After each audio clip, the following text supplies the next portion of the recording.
Saldico, si Congressman Saldico, saan mo na-meet? Nakita ko po. Nakita ko po siya. Saan mo nakita? Doon po sa may sa Shangri-La.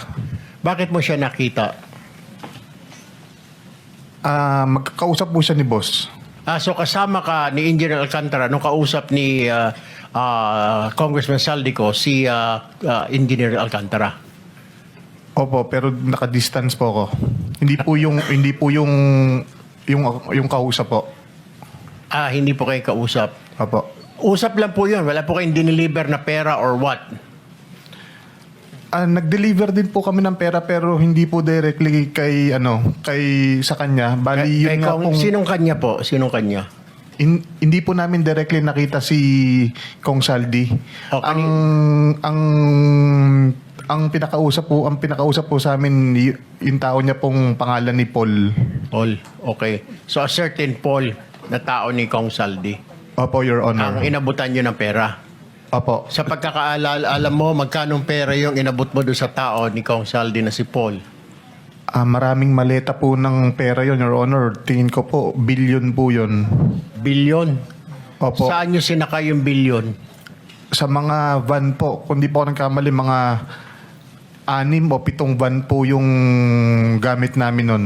7 van. Pagdadala. Bakit? Ilang maleta ba yung ilang bilyon na yon? Ang laman po ng isang maleta, nasa 50 million po.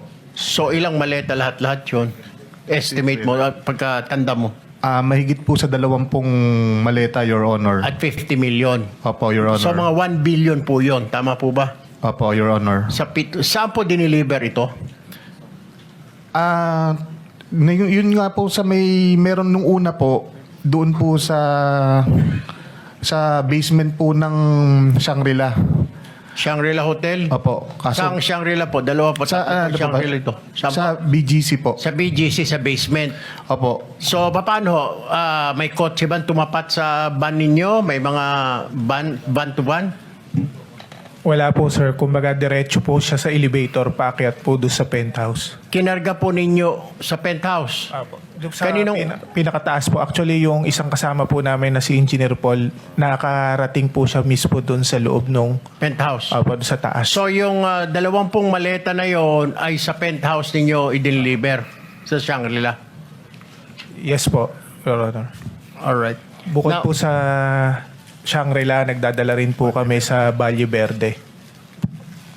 Valle Verde din po, bahay din po ito ni Congressman Saldico. Kagaya nga po nung sinasabi ni Boss Henry kanina, nung unang, kung hindi po ako nagkakamali, unang 2 taon sa Shangri-La po.